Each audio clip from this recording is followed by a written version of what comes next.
Muy buenas noches, bienvenidos a Tolerancia Cero acá en CNN Chile y todas sus plataformas. Tensión, intriga y hasta una cuota de misterio esta semana tuvo de todo. Para tratar de entender lo que pasó, viene esta noche a nuestro estudio el ministro de Justicia, Luis Cordero, para hablar de las aristas políticas y judiciales del caso Convenios, del insólito robo de computadores al Ministerio de Desarrollo Social y también de la agenda sectorial, por cierto, por los 50 años del golpe. Pero en el oficialismo también hubo fuego cruzado entre el Frente Amplio y el Partido Socialista por el tono de las críticas que se hicieron al ministro Jackson desde la poderosa bancada del Partido Socialista. ¿Cómo sigue este conflicto? De eso vamos a hablar con el diputado Diego Ibáñez, líder de Convergencia Social, el partido del presidente Gabriel Boric. Esa es parte de nuestra oferta de contenidos. Parte ahora Tolerancia Cero.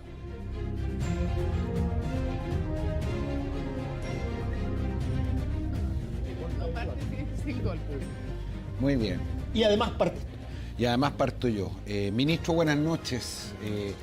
Vamos a hablar de muchas de las cosas que planteó Fernando en la entrada, pero no puedo sino partir preguntándole por lo que a mi juicio es la bestia negra de los ministros y ministras de justicia en las últimas 5 administraciones, que es la famosa reforma al sistema notarial. Y quiero preguntarle, yo sé que usted ha puesto este tema nuevamente en la agenda, más que la cuestión técnica, una evaluación política. ¿Qué es lo que ha demorado tanto esta cuestión? ¿Es solo la falta de acuerdo? ¿Es solo que el presidente pierda una atribución importante con la cual negocia con los parlamentarios? ¿Es solo el impresionante lobby de esta industria? Y además de contestar eso, ¿por qué cree que con usted las cosas van a ser distintas ahora? A ver, una de las características del Ministerio de Justicia es que tiene una agenda del Ministerio de Justicia. O sea, que con indiferencia de las administraciones consecutivas, lo que hay es una agenda. La agenda de reforma a notarios y conservadores, no voy a comenzar con los fenicios, porque yo creo que esto ya comenzó con el retorno a la democracia, pero en términos más estructurales comenzó con la presidenta Bachelet, Bachelet 1, y tanto su administración como la del presidente Piñera en sus dos gobiernos tuvieron iniciativas de reforma. Lo que nosotros hemos impulsado hasta ahora es darle continuidad a ellas.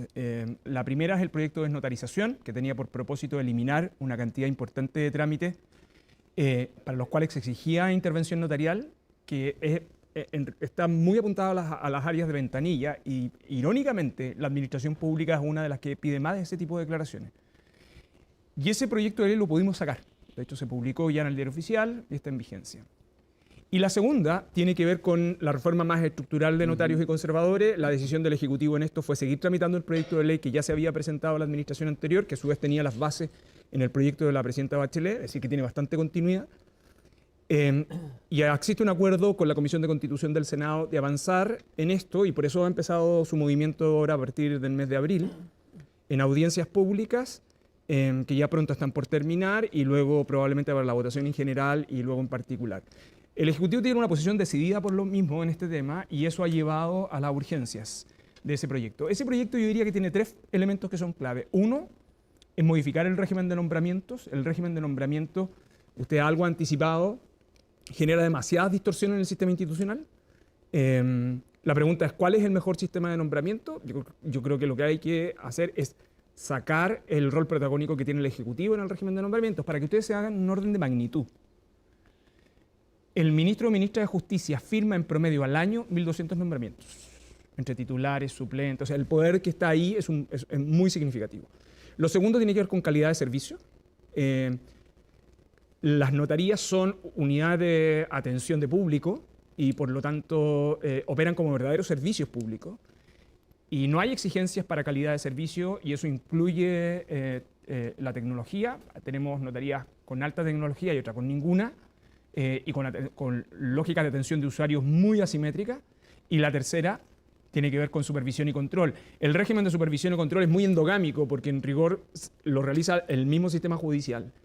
La pregunta es ¿por qué en esta administración existe probabilidad? Yo tengo la sensación que esto tiene que ver con que a estas alturas hemos discutido muchísimo sobre esto. Por primera vez yo veo yo lo dije en entrevistas anteriores, esta reforma por convicción o por conveniencia es una reforma que hay que tener igual. Y yo creo que a estas alturas los incumbentes están relativamente de acuerdo, es que esa reforma va a avanzar sí o sí, y yo veo un relativo compromiso de la Comisión de Constitución del Senado a avanzar en ese sentido. ¿Podremos llegar al término de esta administración con la reforma aprobada? Ojalá. Yo creo que las reformas estructurales, esta es una opinión más bien general, son posibles de abordar en una administración que coincida con una legislatura. Cuando no coinciden, las postergaciones al periodo siguiente son muy grandes. Yo traigo a la contingencia inmediata sobre el robo en el Ministerio de Desarrollo Social. La tesis hoy día del gobierno es que este es un robo con o sin intención política. Es un robo común. Otra cosa es el provecho político que se saca a partir de él. No, me refiero a los autores, no a lo que se haga después. Los antecedentes que hay da cuenta de un robo común. Y en segundo lugar, que viene una seguidilla de robos, que además también es importante ponerlo en contexto, ¿no? En los últimos meses nosotros hemos tenido varios mecanismos similares para ingresar a edificios públicos o similares. El primero más conocido fue el del Ejército, que acá en Pedro Montt, que fue el caso de armas. El segundo a una oficina de carabineros. El tercero es el del Ministerio de Desarrollo Social. El cuarto es el que estuvo vinculado a la NEPE. Y los cuatro tienen características bien comunes, ¿no? Se realizan de noche, con llamada telefónica, sin violencia, y donde... Entonces, si usted lo mira, en general lo que tenemos son delitos cometidos por delincuentes comunes. Y así como se ha criticado desde el gobierno que la oposición haya hablado de que era un autorrobo, que había responsabilidad del ministro Jackson, sin exhibir pruebas de aquello. Un poquito más que pero eso. Estoy resumiendo, digamos, sin exhibir además pruebas de aquello. ¿No fue también irresponsable de parte del propio ministro Jackson afirmar, comillas, nos parece bastante sospechoso que ocurran hechos de esta naturaleza, que parecieran no ser solo constitutivos del delito de robo, sino también relativos a una señal política? Y quiero ante eso señalar que como gobierno no nos vamos a dejar amedrentar. Esto lo dijo antes de que hubiera ninguna reacción. Ya existían reacciones en ese momento. No. Cuando dice esta declaración, no había ninguna ¿Tiene declaración. la hora en que la dijo? Sí, fue las primeras declaraciones. ¿Pero por eso tiene la hora en que la dijo? Porque yo creo que tan pronto como se supo... Como a las 9 de la mañana. Yo creo que es un poquito después. Pero él califica el hecho, no las reacciones. Dice que el hecho le parece sospechoso y pareciera el hecho no ser constitutivo solamente del delito de robo, el hecho, sino también relativos a una señal política, el hecho. Está hablando del hecho del robo y no de las reacciones. Calificar este robo como un hecho sospechoso y constitutivo de una señal política, ¿no es también irresponsable? Lo que pasa es que usted me está comparando dos cosas que no son comparables. Al ministro Jackson... Se lo digo en sí. Sí, no. Al ministro Jackson se le imputó delito. O sea, la carta de los diputados de la UDI dirigida al presidente de la República, que no es una declaración, imputándole directamente a la comisión de un delito, eso tiene nombre y apellido en un sistema institucional y se llama calumnia. La declaración del ministro Jackson está en un contexto de los primeros antecedentes y sus primeras reacciones. El Ejecutivo, con la totalidad de los antecedentes, ha podido clarificar que esto es un delito, tiene poca frecuencia, o sea, tiene una característica, es muy poco habitual, pero está cometido por delincuentes comunes. ¿Qué antecedente que manejara el ministro en ese momento le permitía calificar ese hecho como algo sospechoso y relativo a una señal política? Yo creo que debería preguntárselo a él, pero no hay ningún antecedente que uno podría calificar esto con motivaciones políticas. Lo otro. Por eso le digo, entonces, por eso le hablaba yo de la prudencia. O sea, probablemente debería haber esperado más del ministro. Me está comparando dos cosas que no son comparables, pero entiendo su punto. Sepárelo y califíquelo en sí. Solamente lo que hizo el ministro Jackson. Usted mismo me dice que no había ningún elemento para calificarlo así de sospechoso o de una señal política. O sea, durante el día. Claro, a la altura lo que nosotros tuvimos al mediodía. No, yo le digo, en el momento en que le hace una esta desproporción total. Sí, pero es que yo estoy hablando de el ministro Jackson. Sí, si usted quiere hacer esa exégesis, por cierto, me parece bien y yo creo que lo respondí. Y lo segundo quería preguntar, usted nos hablaba de una serie de delitos en que hay reparticiones públicas, la del ejército y nombraba otras. También hoy día en la mañana, y fue confirmado por el propio Ministerio de Bienes Nacionales, hubo un delito, hubo un intento de... Una pretensión de robar también en el Ministerio de Bienes Nacionales, ¿no? Fue confirmado por el Ministerio de Bienes Nacionales haciéndose pasar por el subsecretario de Prevención del Delito, ¿no? O sea, mismo mecanismo. Este es un delito frustrado, por tanto. No lo tengo tan claro. No ¿Fue es- denunciado por el Ministerio de Bienes Nacionales? No tenemos antecedentes que hubiese sido denunciado, ni tampoco me parece que hubiese sido un frustrado de suplantación. Bueno, pero O sea, si no, tendríamos todas las pitanzas en esa característica, Pero este hecho, este intento de robar el Ministerio de Bienes Nacionales, ¿no fue denunciado al Ministerio Público? no ha Yo sido entiendo que denunciado al no. ministerio. No ha sido denunciado. sido ¿Y por qué no ha sido denunciado? Porque no tengo tan claro que sea un hecho constitutivo de delito un llamado a esas características con ese error. Un intento de robar, ¿no? Pero es que es una suplantación equivocada. O sea, usted dice que no había que... No lo tengo, a mí me ¿Qué es parece que una habría que estudiarlo. suplantación equivocada? Porque en rigor usted estaba llamando y no se estaba haciendo pasar porque se equivocó del ministerio al que estaba llamando, se equivocó el nombre. Entonces, la pregunta es si usted va a llenar de denunciar al Ministerio Público por una suplantación que es evidentemente errónea. O sea, usted dice que no había que denunciarlo. No, yo no tengo los antecedentes y para haber tomado esa decisión, pero me parece que estamos asimilando cosas que no son asimilables. No estoy encima, estoy hablando... Sí, no hay antecedentes que el Ejecutivo Ya, o hubiese sea, no denunciado. fue denunciado Así es. eso y Francisco. usted cree que no habría que haberlo denunciado. Yo con los antecedentes que tengo hasta ahora, que una suplantación equivocada, me parece que no. Ministro, lo que ocurrió esta semana fue como el corolario de algo que ya viene propio de una serie de Netflix, digamos, ¿cierto? De lo que empezó con Democracia Viva y que ha seguido hacia adelante.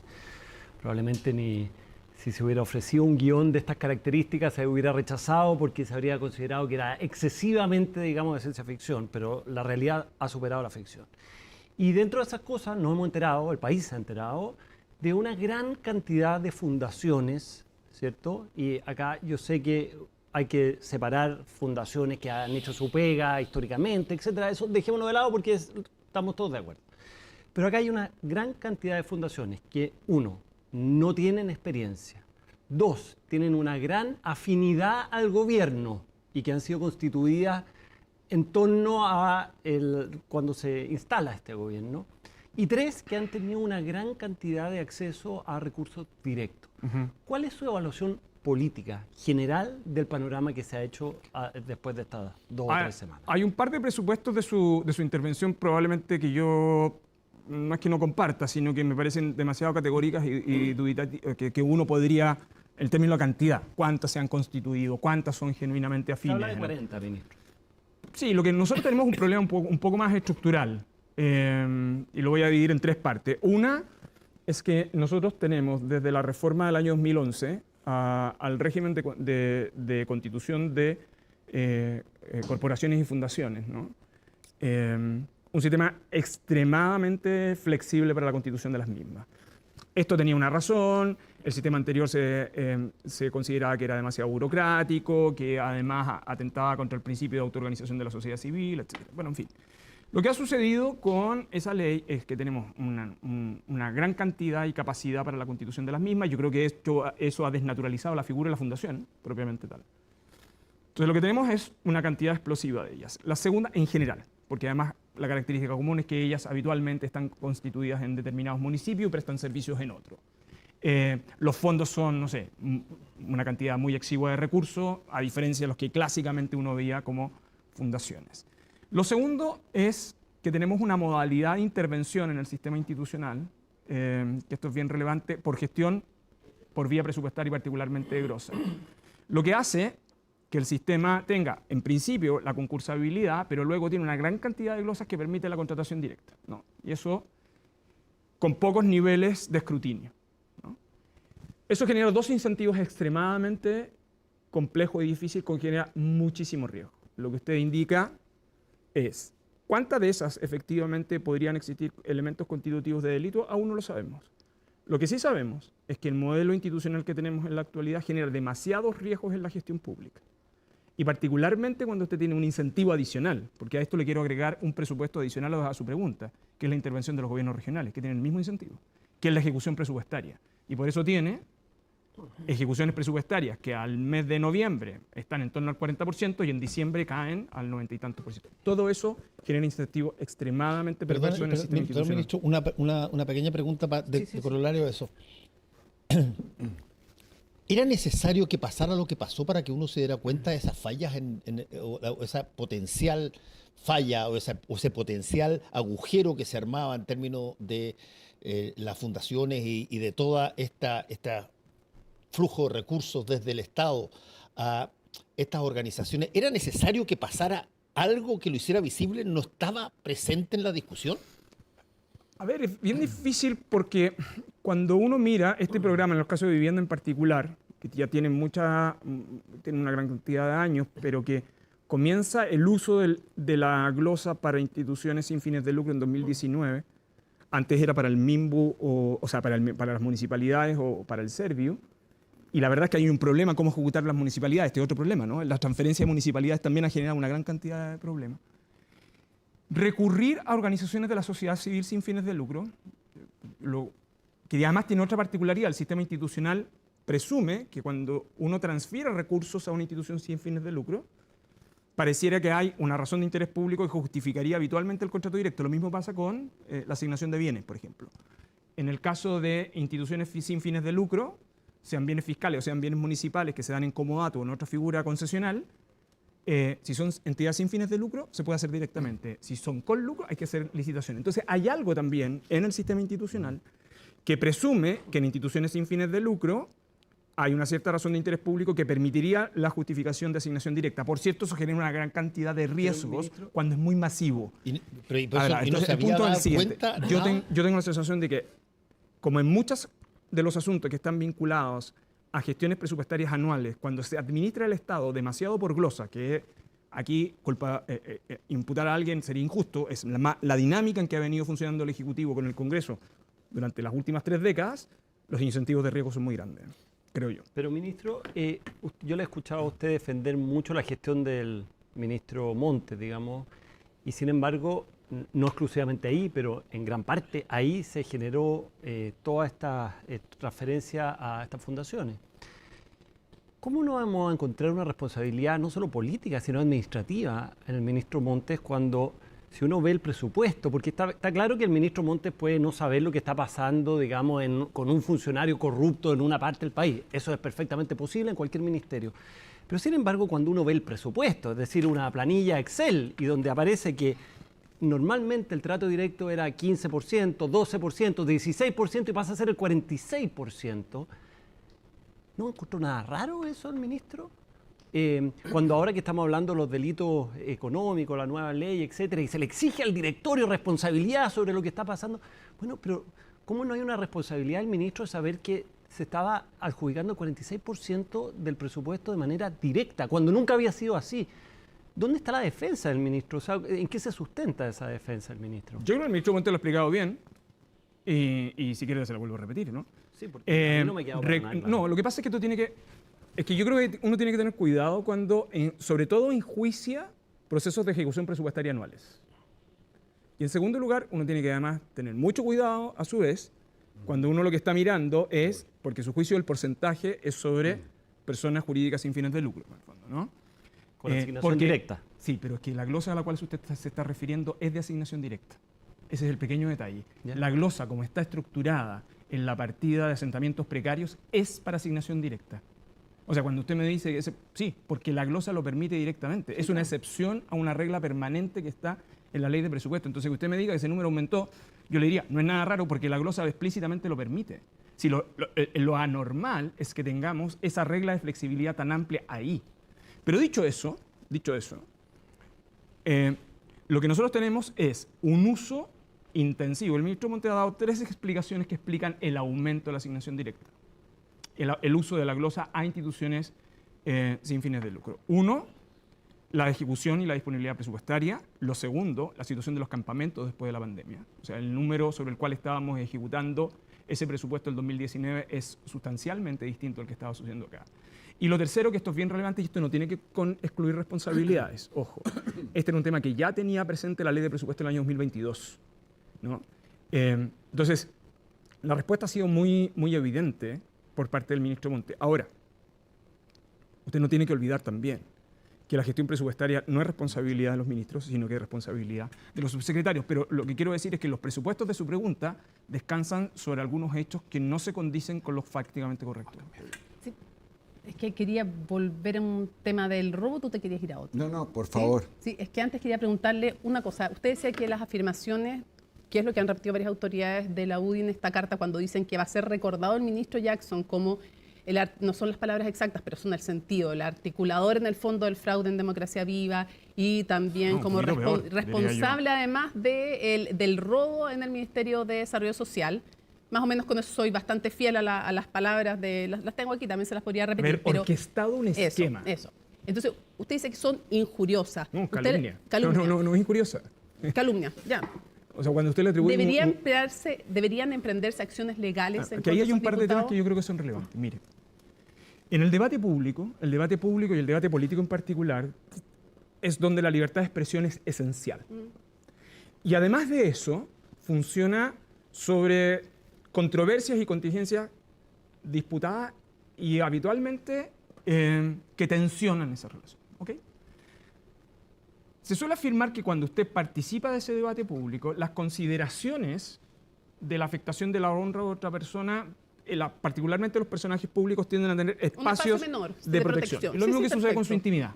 Entonces, la gran pregunta es ¿dónde está el núcleo duro de protección? Yo creo que expresiones injuriosas, aunque uno las calificaría como tal para cualquiera persona, cuando son dirigidas en el contexto del debate público, uno podría decir, ¿sabe qué? Forma parte, aunque sean groseras, de las reglas del juego. Pero cuando usted imputa delitos, no está diciendo que este señor tiene determinadas características personales que degradan su condición de funcionario. No. Cuando usted imputa Cuando se dice, por delitos, ejemplo, el ministro Jackson es el jefe de la pandilla. claro, Eso lo dice un senador del propio... Claro, ese tipo de cosas que probablemente degradan el debate público. Pero, Ok, podrían ser consideradas injuriosas. Otra cosa distinta es que yo creo que esa es la gran pregunta que en el debate democrático nosotros debiéramos hacer. ¿Cuál es el núcleo respecto del cual nosotros no podemos sobrepasar? ¿usted le aconsejaría al ministro Jackson querellarse? Esa es una definición que le corresponde a él. Yo soy ministro de Justicia y yo no soy abogado personal de él. Ya, y lo otro respecto a eso. O sea, lo que yo creo que esa carta abre una reflexión que me parece que es completamente legítima.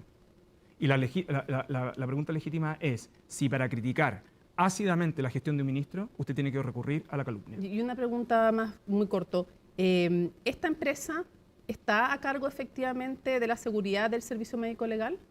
¿Esta misma empresa que está a cargo de...? No lo sé. Porque es lo que dijo en CNN Chile el abogado.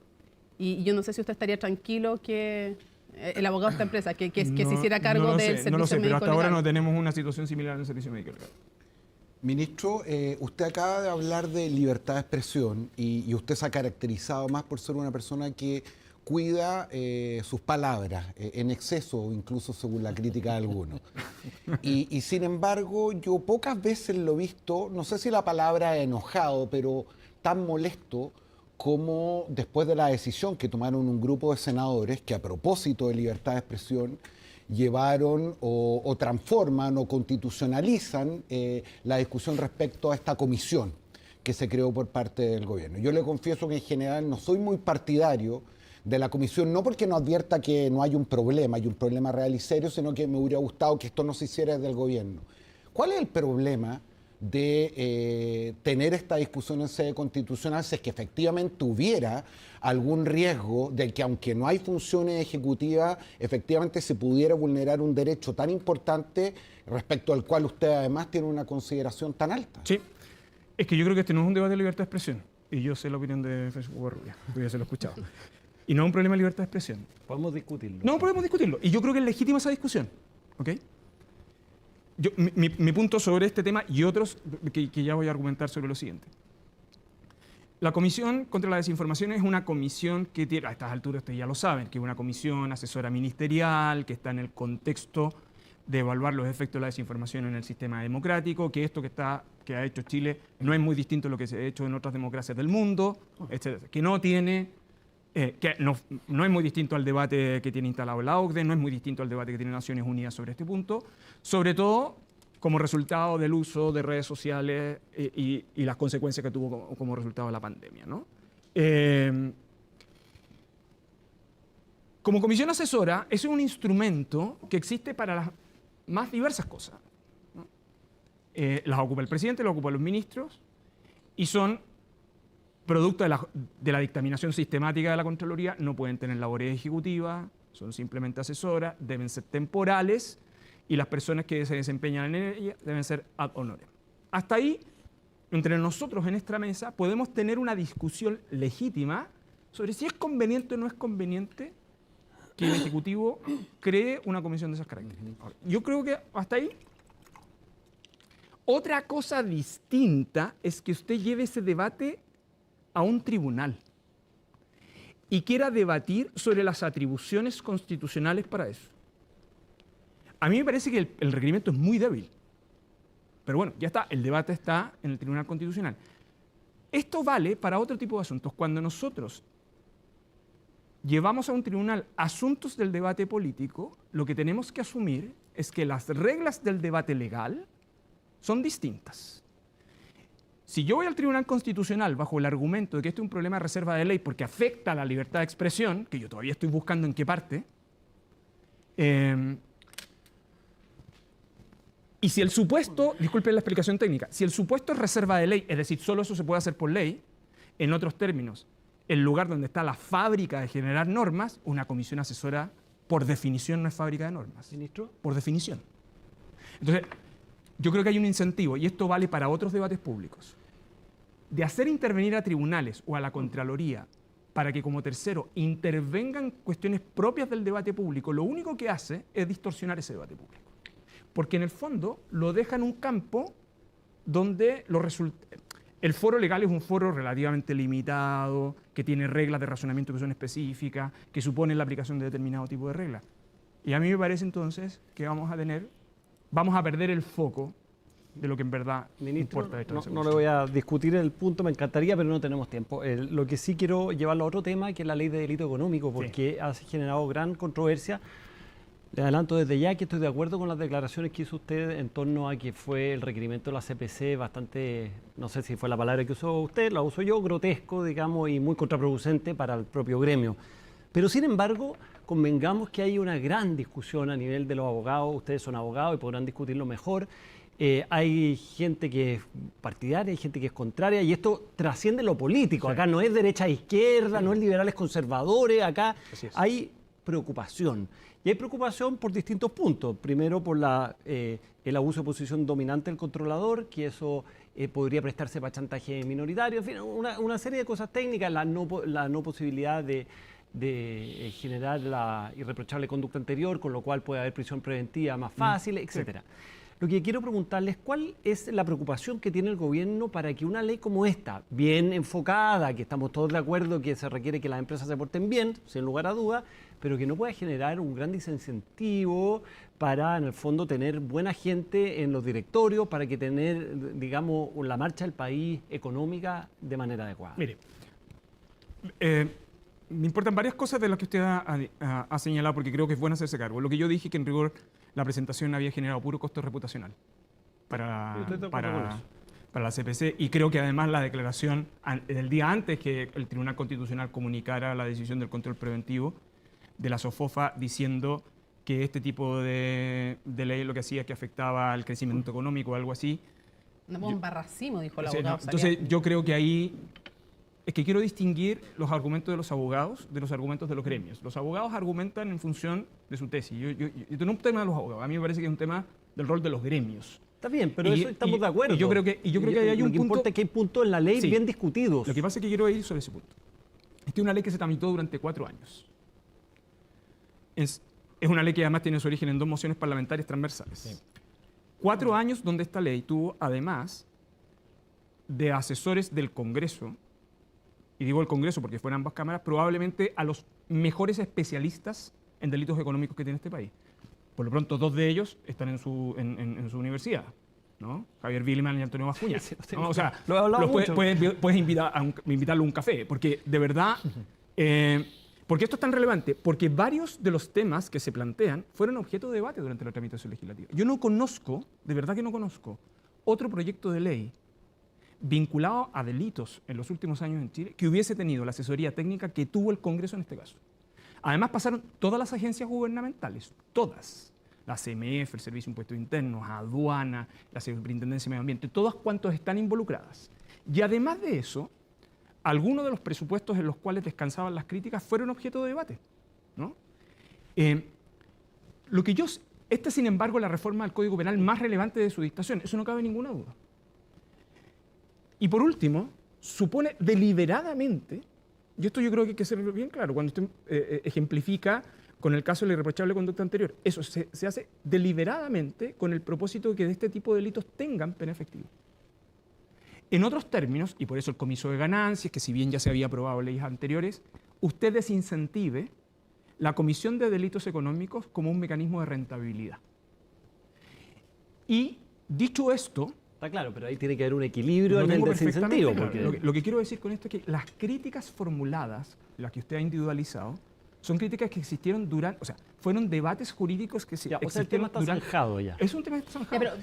¿Qué le parece que vayan a agregar? la- Es que le quiero agregar algo más que va a pasar, porque no va a ser el único debate en el Tribunal Constitucional. Ya se están preparando para ir al Tribunal Constitucional respecto de la ley del CERNAC, que ya se fue en Sí. el pasado. Entonces quiero preguntarle, en un término no tan porque puede haber una discusión jurídica, quiero preguntarle desde el punto de vista también político, ¿qué le dice a los gremios, no solo que hayan ido respecto de esta ley de delitos económicos, sino que también respecto del CERNAC, en este caso, entre otros puntos, porque se le pudiera dar una facultad sancionatoria Sí. al CERNAC, que vayan también al Tribunal Constitucional cuando son temas que tocan delitos o faltas de cuello y corbata? Déjame agregar una tercera cosa para que, porque como queda poco tiempo, para que las puedas contestar todas. Yo quiero agregar lo que planteó en última mirada Matías Walker, que es uno de los Es uno de los creadores, autores de la moción. para que la gente lo entienda súper claramente. Él dijo, esto lo que va a permitir es que nunca más se sancione un menosprecio a la ciudadanía con todo lo que significaba la colusión y todo lo demás, con, cito, clases de ética. ¿Pero qué le dice de los gremios en términos políticos? Que Más hay- allá sí, del no, tema es que yo creo que hay técnico. dos. Bueno, es que yo creo que los temas técnicos son relevantes porque, pero- porque en ocasiones creo que pasar por alto por ellos transforma la discusión pública en equívoca. Pero cierro con una respuesta que le quiero dar a Francisco y voy con eso. Yo creo que el desafío que tiene el proyecto de ley de delitos económicos, esto a propósito que ya se ha zanjado y luego viene la promulgación y luego la publicación, es cómo va a funcionar el sistema institucional. Y yo creo que para eso es clave el rol del Ministerio Público en la persecución penal y el rol de los tribunales. Nosotros necesitamos especialización ahí. Porque de lo contrario lo que va a pasar es que si vamos a tener investigaciones que van a durar muchísimo tiempo y con poca eficacia, la pretensión que está de la ley se va a diluir. Vuelvo a subir. Yo creo que ahí tenemos un desafío. Yo distingo la situación de delitos económicos, que yo creo que en algún sentido lo que no hicieron los gremios es estar atento a la discusión parlamentaria, porque esto estaba en movimiento permanentemente y llegan al final. En el caso del CERNAC, yo quiero recordar que la posición de los gremios ha sido siempre en oposición a tener un CERNAC más poderoso y con potestad sancionatoria. Esto fue la discusión de la modificación anterior, que es además como el fantasma que andaba dando vuelta con el téngase presente en el caso de delitos económicos. Yo creo que la CPC aprendió del proceso de delitos económicos porque lo que anunció por la prensa, si yo lo leí bien, es la constitución de un equipo técnico para poder ellos intervenir o participar del debate legislativo de la reforma que va a enviar el gobierno. A mí me parece que los gremios, como cualquier especialista, tiene derecho a participar en las audiencias públicas que el Congreso realice para la discusión de la reforma del CERNAC. A mí me parece que esa visión... Pero los ve en sintonía con lo que espera la ciudadanía, pero bueno, que sea esa es otra más cosa. fuerte, yo creo que esa es sea otra más cosa. fuerte el castigo a los delitos de cuello y corbata y no solamente al delincuente de cuchillo y portonazo. Pero yo creo que... Bueno, eso ¿Están en sintonía los gremios, cree usted? Porque yo pregunté una vez, ¿cuántas empresas habían sido expulsadas de la SOFOFA, de la CPC, a raíz de los casos de financiamiento ilegal o de colusión? Cero.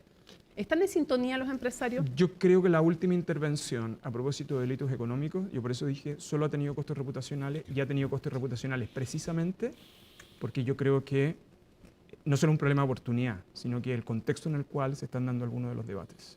Ministro, se nos está acabando el tiempo, pero no podemos sino preguntarle, no tanto como ministro de Justicia, como abogado, como experto constitucional, según el devenir de los hechos, como se está dando el debate, con las militantes indicaciones presentadas, con lo que muestran las encuestas, ¿qué cree usted? ¿Que hay una chance importante de que se apruebe un nuevo texto constitucional ¿O por el contrario usted tiene temor de que lo que está ocurriendo ahora termine de confirmar la tendencia ciudadana que muestran los sondeos hasta el día de hoy?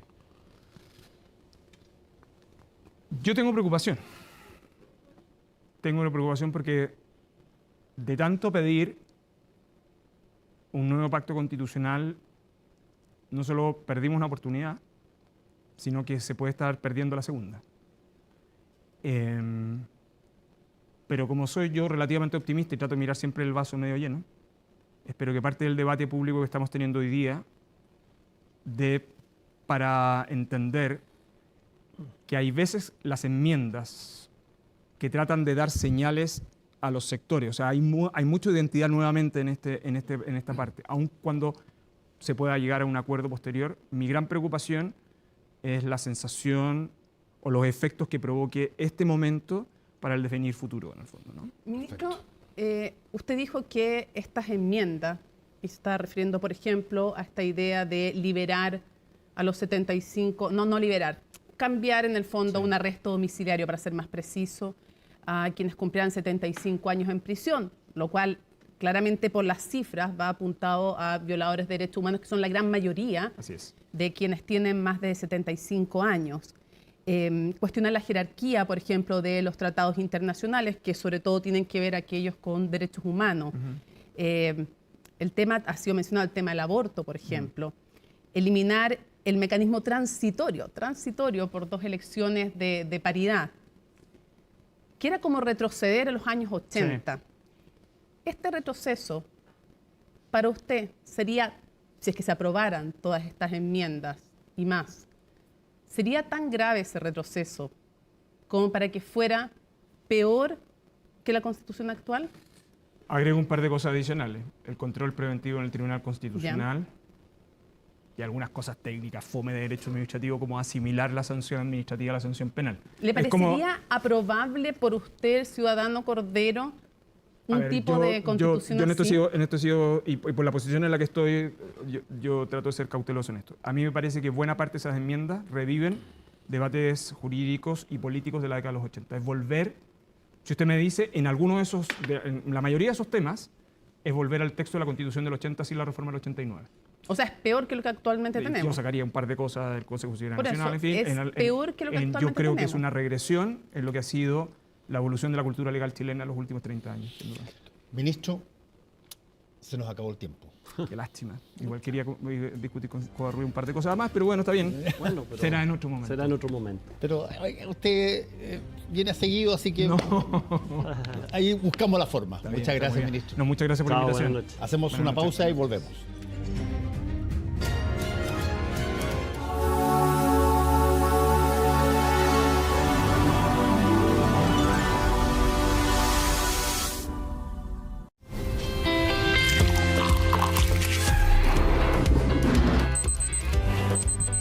Para empezar un nuevo día necesitas estar bien informado y en CNN Chile te acompañamos en el inicio de tu jornada. Y a diferencia de ayer, hoy las temperaturas subirán considerablemente por la tarde. Actualidad, reportajes y datos para tomar las mejores decisiones. El precio de las bencinas no cede. Y a continuación, en nuestro reportaje revisaremos los pequeños cambios que pueden accionar un impacto positivo en la salud de las personas. CNN AM, nada nos despierta y conecta más que estar bien informados.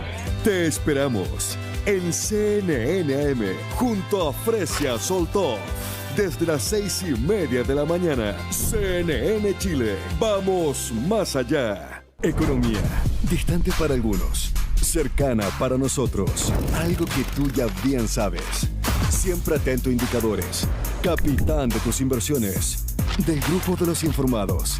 Al tanto de nuevas necesidades, materias primas y noticias internacionales.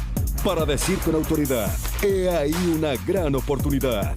Sigue moviendo tu dinero en el momento justo, con la inversión correcta, junto a Agenda Económica. De lunes a viernes, a las 8:20 horas, por CNN Chile. Vamos más allá. A las 13 horas te invitamos a hacer una pausa cargada de información. Porque cuando necesitas ir más allá, nosotros te entregamos lo que debes saber sobre el país, la economía, el mundo y las opiniones que han marcado la pauta.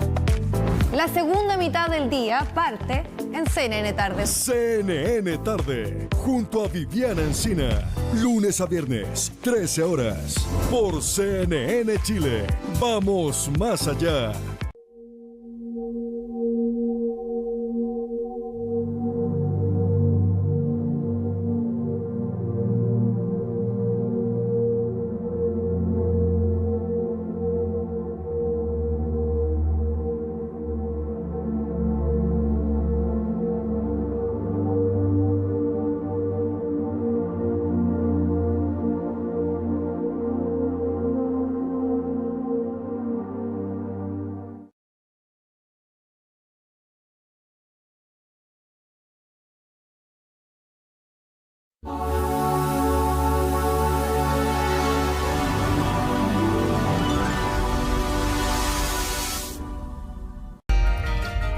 Qué lindo sería todo esto, pero con más color, como el desierto cuando está florido.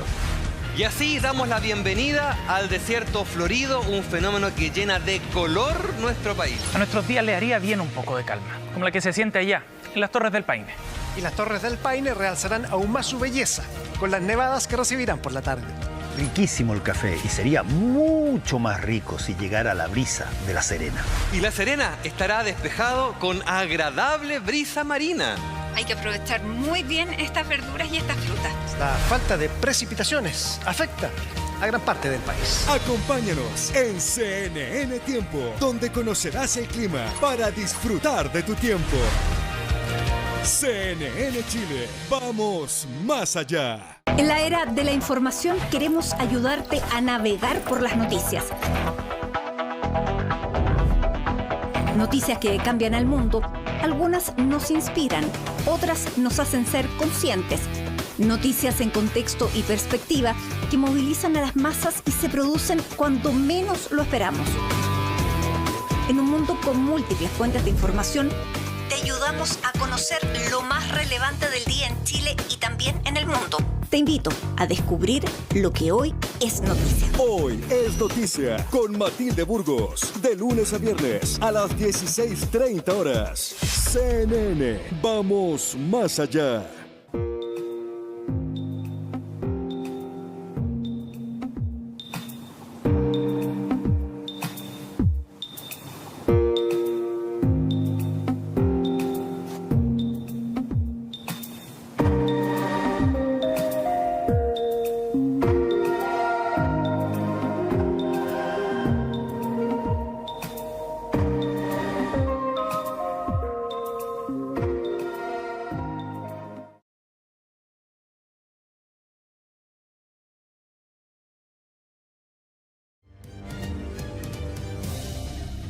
Estamos de vuelta y ya está nuestro entrevistado, Diego Ibáñez, diputado de Convergencia Social. Muchas gracias por estar acá. Gracias por la invitación. Presidente, además, no solamente diputado, pero el presidente de Convergencia Social. El partido del presidente. Por cierto, el partido del presidente. A ver, partamos por lo esencial, que algo conversamos un poco con el ministro, pero ¿qué tanto esto tiene, de alguna manera, la posibilidad, este hecho, y con todo lo alrededor, de, como se ha empezado a ver, de generar una desunión, un conflicto serio en materia de la coalición de gobierno? Yo esperaría que ninguna, pero naturalmente hay y han habido peleas para allá y para acá, pero yo espero, y el día viernes lo conversamos, de hecho, lo conversamos en la reunión de partidos, y hay mucha unidad también en torno a no caer en la pelea pequeña. Por cierto, las cosas que se han hecho mal se conversan naturalmente en política. Tenemos una mesa de partidos que yo creo que se ha fortalecido en los últimos meses, a propósito también de las elecciones, ¿no? Y yo creo que, y esperaría que esto no escalara a mayores. De verdad, pero el senador del Partido Socialista, Fidel Espinosa, dice que el ministro Giorgio Jackson es el jefe de una banda delictual. delictual. banda delictual, no sé si alcanza Revolución Democrática, está pensando todo el Frente Amplio. Y que además no lo van a callar, y entiendo que ustedes piden de alguna manera una sanción. ¿Qué es lo que piden en concreto ustedes al Partido Socialista y cómo esto no va a generar, o sea, o a ustedes les da lo mismo que les digan que son parte de una banda delictual? Absolutamente no nos da lo mismo. Ya. Yo conversé con la presidenta del Partido Socialista, lo discutimos también con Revolución Democrática, con el Partido Comunes. Nosotros le enviamos una carta que, bueno, se hizo pública, salió en un medio de comunicación. Que ella también le molestó. Y no creo que le haya molestado la carta. Yo creo que le molestó los dichos de la diputada Orsini, entiendo. Vi unas el tono de la carta también. El tono de la carta también. No es lo que hemos conversado, la verdad, con ella en respecto al tono de la carta, porque justamente lo que hacemos es separar lo que es el Partido Socialista, la militancia del Partido Socialista, con las acciones de Fidel Espinosa. Y yo creo que tampoco quiero entrar en ese juego de es que tú dijiste esto, por tanto yo digo esto y pero si el Partido Socialista no toma ninguna medida, pero si el Partido Socialista no toma ninguna medida en contra del senador Fidel Espinosa, ¿está todo bien? ¿No hay problema? Mira, cuando alguien te injuria, te calumnia finalmente, te trata de un delincuente, yo creo que naturalmente las relaciones políticas con esa persona en particular se dañan. La presidenta del Partido Socialista nos señaló que va a esperar que las instituciones al interior del Partido Socialista, el Tribunal Supremo, funcione y que allí estaremos conversando sobre cuáles van a ser las medidas que se van a tomar al respecto. Pero a priori yo no pretendo instalarme como un comentarista de la vida interna de un partido porque entiendo muy bien... No es la vida interna, es si toma decisiones o no, si para usted es importante o no, es algo importante o no el que se tomen medidas en contra de Fidel Espinosa, que él dice además, no me van a hacer callar porque él dice que lo han amenazado. No sé quién lo habrá amenazado, pero yo insisto, aquí esto está operando dentro del Tribunal Supremo del Partido Socialista, le hemos manifestado con una carta a la presidenta del Partido Socialista y yo separo absolutamente, y así lo he conversado con el jefe de bancada del Partido Socialista de la Cámara de Diputados, con la propia presidenta, que esto no es contra ni a propósito de la militancia socialista. Aquí se distingue las cosas. El senador Espinosa es una persona que a nuestro juicio está calumniando a un ministro de Estado, de su gobierno, y en ese plano nosotros distinguimos lo que es la militancia socialista de lo que es el senador súper claro, Espinosa. Pero es bastante inédito que se pida una sanción, o sea, sobre todo a un partido que forma parte de la misma coalición. Eso yo creo que es lo que realmente marcó la sorpresa en el mundo político, porque eso no lo habíamos visto nunca. Es decir, exigir una sanción. Uno podría, como dijo el ministro, podrá evaluar si recurrir a la justicia, porque se considera que hay una calumnia. Pero exigir una sanción política desde un partido aliado, eso no lo habíamos visto. Pero, a ver, yo de verdad pregunto honestamente, exigir sanciones políticas como expúlseme a ese militante de su partido o suspenda lo que sé yo, jamás se ha planteado del Frente Amplio. Hubo una declaración de la diputada Orsini que dijo que esto constituía violencia política de parte del Partido Socialista, cosa que yo no comparto, pero creo que la carta que nosotros enviamos, que por lo demás pone el antecedente de una molestia de una colectividad, no es para nada una imposición al otro partido, al otro colectivo a intervenir en sus procesos internos. Naturalmente, cuando tú tratas de delincuente a un ministro, eso debiese tener algún tipo de responsabilidad política. Y eso no significa que nosotros vayamos a decirle al Partido Socialista, usted tiene que hacer esto, esto, otro, tiene que imponer esta sanción. Ellos tendrán su estatuto interno y eso es lo que hemos conversado con la presidenta Paulina Davanich y no hay ningún problema en ese sentido. Y en ese sentido un poco más amplio, vamos a volver al caso Fundaciones, por cierto, pero es un poco más amplio. Hemos visto la actuación, más allá de Fidel Espinosa, que ha sido muy duro, por cierto, en este caso Fundaciones, pero en general de la bancada socialista en el Senado, bastante desapegado del gobierno. ¿Cuál es la relación? ¿Cómo están viendo ustedes esa relación? Porque ha sido muy notorio esa... Yo lo que he visto, y esto no quiero, insisto, quiero ser súper preciso. Sí, sí. La actuación del senador Fidel Espinosa no representa a la bancada de senadores del Partido Socialista, lo hemos conversado en esos términos. Por tanto, yo también creo que cuando hay críticas en el ámbito político a una visión de mundo dentro del conglomerado de gobierno, cuando hay una crítica al Frente Amplio, yo la tomo con la mejor de los ánimos también. De hecho, así lo hemos discutido en reuniones privadas, en debates públicos, en foros que hemos hecho entre la militancia. Por eso, sacando al senador Espinosa, ¿cuál es la sintonía hoy día que tienen los senadores socialistas con el conglomerado oficialista?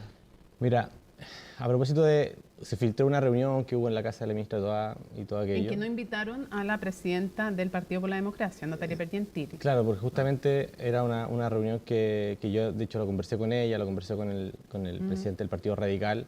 Era más bien para poner en diálogo a senadores del socialismo democrático con diputados también de Aprodignidad, particularmente el Frente Amplio. Y fíjate que fue una muy buena conversación, una muy buena conversación. Yo diría que cuando uno comienza a deshilachar las identidades políticas, las historias, los propósitos, finalmente uno termina dándose cuenta que estamos detrás de un programa político que estamos defendiendo muy fuerte. En el Senado se pudo procesar lo que eran las 40 horas. En el Senado se pudo procesar lo que era el royalty, la gran minería. En el Senado ahora se está debatiendo y se va a comenzar a debatir probablemente durante las próximas semanas la reforma tributaria. Yo diría que tenemos grandes aliados en el Senado. Puede sonar contraintuitivo y pueden decir, me estáis tomando el pelo. Pero yo lo creo. Lo he conversado con Lagos Weber, lo he conversado con el senador Insunza en esa reunión a propósito también cuando nos hemos encontrado en otros trabajos. Y yo lo creo, de verdad, honestamente. Yo diría que hay una alta conciencia de lo que se juega en el gobierno de Gabriel Boric para el progresismo en general. A propósito, por ejemplo, del escenario mundial y de la elección en España. Yo diría que aquí hay mucha conciencia de que hay una crisis profunda a la democracia, que si es que no lo hacemos no lo enfrentamos de manera unida, con un programa de transformación, de cambio profundo, este momento lo vamos a perder. Diputado, perdón, me quedé dando vuelta con algo que usted dijo ahí cuando le preguntó Mónica sobre por qué no se había invitado a la presidenta del PPD. Usted dijo, bueno, que queríamos conversar con figuras del socialismo democrático. ¿El PPD para ustedes no es parte del socialismo democrático? De hecho, estaba el senador Quintana y el senador Lagos Weber. Y la pregunta es, ¿por qué no estaba la presidenta del partido? No, de hecho, yo conversé con ella. Le dije, mira, esta era una conversación que yo tenía en mi imaginario que podría ser un muy buen espacio hacer discutir, más que discutir, dialogar, debatir, como contar desde dónde tú miras la política, desde tu trayectoria también, incluso vital, para poner en diálogo a senadores del socialismo democrático y diputados del Frente Amplio. Y fíjate que fue una muy buena reunión, una muy buena reunión. Pero sin la presidenta de la... Claro, Latorre. O sea, está el senador Latorre, el senador Latorre y yo insisto aquí... Como presidente de un partido, pero no la presidenta del otro partido. El invitar a un presidente, claro, ahí probablemente fue una imprudencia de mi parte y de hecho se lo he comunicado a Leopoldo y a Natalia, pero eso ya es una cuestión que hemos discutido. Yo creo que son culpas compartidas. Si ¿la casa de quién era suya? Sí, pero uno hace propuestas también y va a debatir también con la ministra. Y son experiencias que uno, como presidente de partido, también está dispuesto a poner en práctica, a poner en diálogo experiencias distintas para que justamente dejemos la pelea pequeña. Si se trata de dejar la pelea pequeña, de dejar la cuña chica, hagámoslo más directo y fácil. Había algo en lo que la presidenta del PPD había dicho, porque estuvo en Última Mirada, estuvo en otros y dijo cosas bastante duras sobre lo que estaba pasando, sobre todo en el marco de los convenios. ¿Había algo con ella en particular que quisiera, por ejemplo, que no fuera invitada? No, absolutamente nada.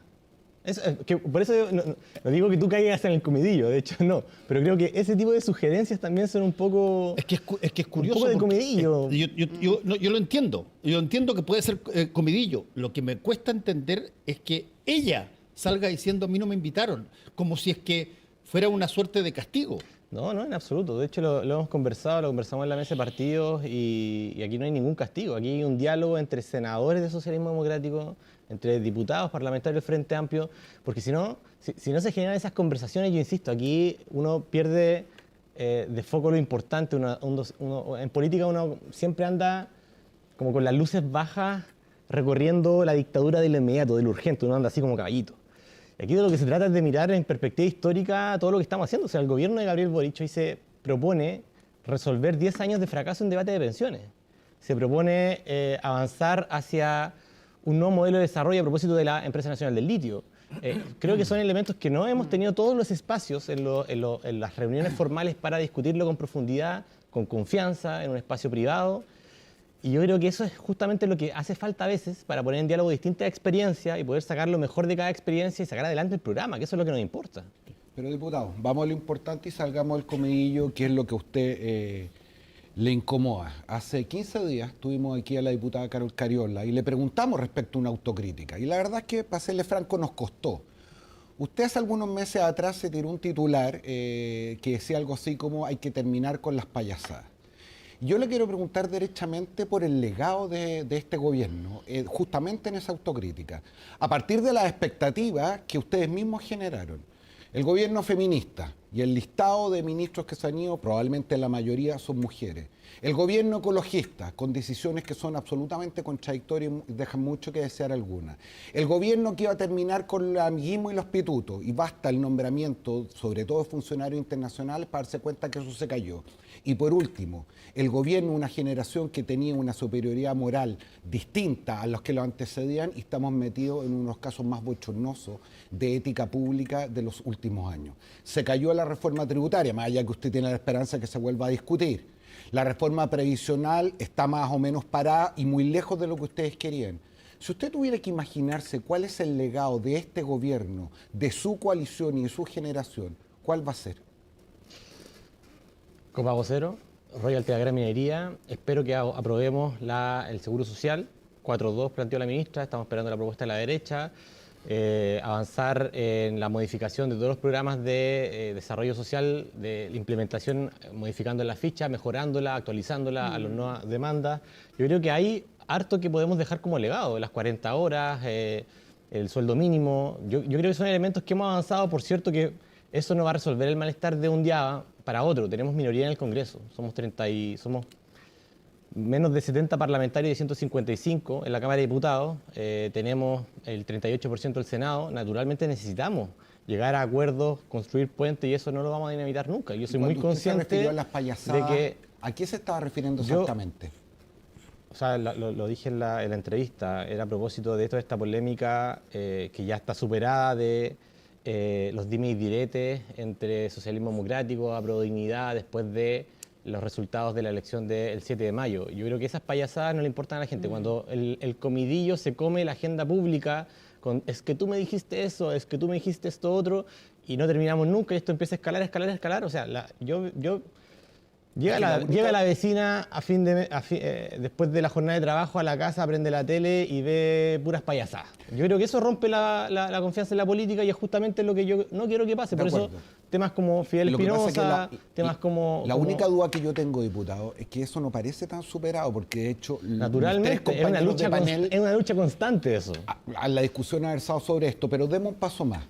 No solamente hay tensión entre socialismo democrático y Aprodignidad, y particularmente dentro del Frente Amplio. Usted ha sido uno de los impulsores de una idea que parecía natural, pero ahora más difícil, de unificar las fuerzas políticas y tener en principio un solo partido. ¿Como Frente Amplio? Sí. Después de todo lo que ha ocurrido, ¿todavía está esperanzado en que eso al corto plazo pueda suceder? Totalmente, yo creo que va a ocurrir. ¿Qué va a ocurrir? Va a ocurrir. Yo estuve el fin de semana, bueno, todavía estamos fin de semana, estuve ayer desde tempranito en La Serena, debatiendo en una junta vecinal con los chicos y chicas de la Convergencia, de las bases, y estamos empezando a generar este debate desde abajo. Creo que ansiosos de juntarse con Revolución Democrática, sobre todo después del caso Convenio. Es que fíjate que esto es más que juntarse con Revolución Democrática, que es parte de un camino. Esto es también poner en el centro un proyecto político que debe ensancharse, que debe ser robusto, porque entendemos que frente a la atomización, al fraccionamiento, a las peleas a veces un poco narcisas de la política, el ideario del Frente Amplio, la razón de ser, de su existencia, hoy tiene un techo, y queremos romper ese techo, y para ese techo tenemos que frente a los cambios que pueden venir en la Constitución, me imagino, donde varios partidos podrían no tener representación parlamentaria si no alcanzan el 5%. Qué bueno que lo pusiste, porque probablemente Convergencia se alcance el 5%, según las proyecciones. Pero no y por todos tanto, los del Frente Amplio. No es la justificación. No lo está hablando usted, estoy hablando de los otros que probablemente tengan ganas de sumarse también. Bueno, pero esto no es una respuesta a una valla jurídica. Es finalmente el debate que se viene produciendo hace mucho rato entre quienes nacemos de una experiencia del movimiento social, y hoy llegamos en un momento en el cual, a propósito de la emergencia de los populismos ultraconservadores, creemos que tenemos que ensancharnos y ser mucho más fuertes para... ¿En qué plazo? Para poder... ¿Cree usted antes que termine este gobierno? Mira, los plazos es justamente lo que vamos a comenzar a discutir en las bases de nuestro partido. Y de hecho explícitamente lo discutimos en el Congreso de Convergencia Social y creemos que no podemos enfrentar las próximas presidenciales sin un partido robusto, fuerte y cohesionado desde abajo. Antes de que termine este gobierno debiera formarse este partido único. ¿Creen ustedes en Convergencia? Totalmente. Y una pregunta, ya que hablábamos también de ustedes, pero hablamos y le mencioné el tema constitucional.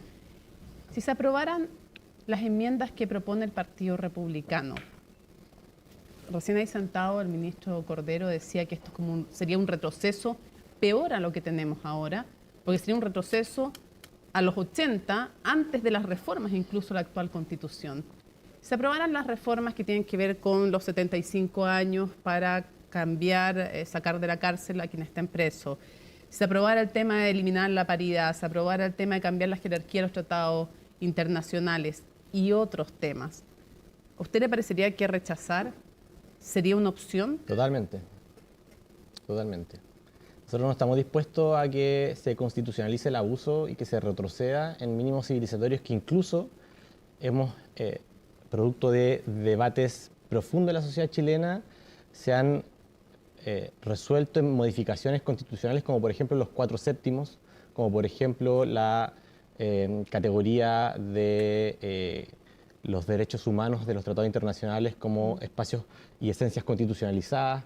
Creemos que si es que se pone en riesgo no para la izquierda, sino para la ciudadanía en general, que el día de mañana se quiera movilizar por algo y no puede hacerlo porque está empantanada en una constitución que va a abusar de esta misma ciudadanía, no te quepa duda que nosotros vamos a hacer un llamado al rechazo. ¿Van a hacer un llamado al rechazo en ese Totalmente, en ese caso totalmente. Diputado, y eso tiene un riesgo, si eso ocurre, de que en el fondo el gobierno tenga una tercera derrota electoral. Y quiero preguntarle respecto a eso, más allá que pueda yo estar completamente de acuerdo con lo que dice Mónica, pero quiero preguntarle dónde se produce la disociación entre el gobierno y el pueblo, la población, la ciudadanía, llamémoslo como queramos llamarlo, porque la verdad es que no lo han acompañado en las urnas. Y entonces, esa disociación que se produce, ¿dónde está? Han sido, y a propósito de la pregunta del legado que le hacía Jorge, ¿ha habido una inconsistencia entre lo que ustedes plantearon y lo que han podido hacer? ¿Se han encontrado con fuerzas estructurales que no han podido derrotar? ¿Dónde está el punto por la cual la ciudadanía no lo ha acompañado? Mira, es una muy buena pregunta. Yo creo que y la voy a contestar muy puntualmente, pero creo que hay que colocar en contexto este gobierno. Venimos saliendo de una crisis muy profunda, estructural de la sociedad chilena, con un estallido que costó vidas, que costó ojos. Venimos saliendo de una pandemia que nos llevó a todos a encerrarnos, y a los chicos cuando volvieron al colegio volvieron con unos índices de violencia brutales, con una deserción escolar brutal. Venimos de una guerra que provocó una inflación, un alza de los combustibles que subió la canasta básica de manera histórica en Chile. Creo que estamos en un momento inédito en el cual nos tocó ser gobierno. Y yo diría diputado, pero de las cosas que usted ha nombrado, hay varias que hay responsabilidad de la antigua oposición al gobierno de Piñera. La vuelta a clase, en el tema educacional, ustedes fueron grandes contrarios. El tema de la inflación que usted nombra, los retiros fueron grandes responsables, 2/3, dijo el Banco Central. Entonces, ¿cuál es la autocrítica también como oposición? O sea, no solo como gobierno.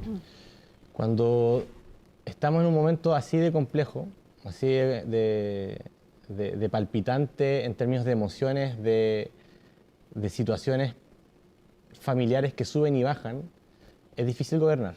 Lo dijo la expresidenta Bachelet, lo dijo el expresidente Piñera, y yo creo que hoy es nuestra responsabilidad construir esa mayoría social, y creemos que los cambios que la ciudadanía exige en materia de salud, de vivienda, de educación, de trabajo, en pensiones, son cambios que nosotros estamos proponiendo a la ciudadanía, y esperamos que el día de mañana, aprobando estos cambios, la ciudadanía de una u otra manera revalore la política, más allá de este gobierno en particular, más allá de mi partido en particular. Yo diría que aquí, con toda esta situación de crisis, es la democracia la que ha entrado también en un imaginario en el cual es difícil que la ciudadanía se refleje en la política, en la clase política, en el color que sea. Yo creo que hay hay un estallido constante en los momentos globales que vivimos. Y ese estallido constante no está exento nosotros mismos de vivirlo. Y de que incluso el día de mañana se nos revoque, de hecho, hasta ese punto. Ahora, lo importante es que si es que el día de mañana incluso llegasen a ganar nuestros adversarios políticos, si hemos podido avanzar un poquito y han ganado con ideas que de una u otra forma antes no eran sentido común y hoy son sentido común, como por ejemplo construir un seguro social en materia previsional, yo creo que se ha avanzado. Culturalmente se ha avanzado. Si ganaran esto, para terminar, si ganaran los adversarios políticos, ¿ustedes volverían a hacer una oposición con la misma forma que tuvieron en la oposición anterior? ¿O después de haber sido gobierno entienden el rol del gobierno? Mira, voy a decir algo un poco pesado, pero que no deja de ser muy objetivo incluso. Si el adversario el día de mañana vuelve a sacar a los militares a la calle, a quitar 400 ojos, a quitar vidas, probablemente vamos a hacer la misma oposición implacable. Probablemente vamos a hacer la misma. Pero hemos aprendido también de que gobernar puede darte la herramienta para que eso no suceda. Y no queremos que suceda. Diputado. Y para eso yo creo que es que tenemos autocrítica, o sea, tenemos mucha autocrítica. Sí, yo creo que aquí siempre podemos mejorar la gestión, podemos hacer que los ministros estén más en la calle, podemos nosotros como parlamentarios presentar más proyectos de ley, podemos desde suspender las semanas distritales y pongamos la urgencia inmediata a la ley corta de ISAPRES, a la ley de pensiones y saquémoslo en 3 meses. El punto está en que yo diría que hay, como sector político, como progresismo en general, a veces una falsa interpretación de los deseos populares.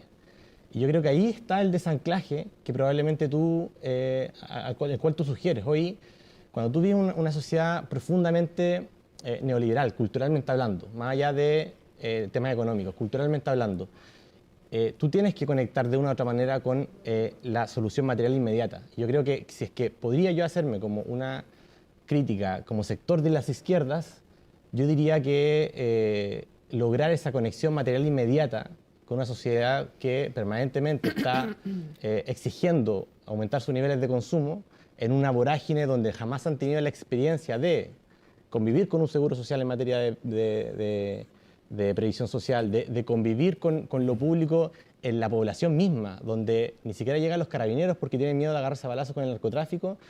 Yo creo que tenemos, por cierto, mucho que pensar como izquierda. Pero eso indica de alguna manera, diputado, inevitablemente que hay una suerte de carencia de visión de cómo funciona el país hasta que empiezan a pasar estas cosas.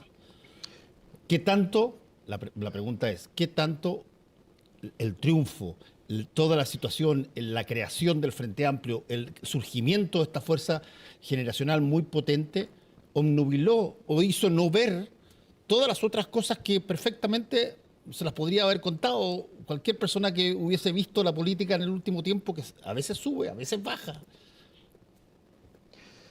Fíjate que hace poco di una entrevista en la cual me hicieron mucho bullying a propósito del tema de que el Estado neoliberal era un problema para cuando gobierna la izquierda.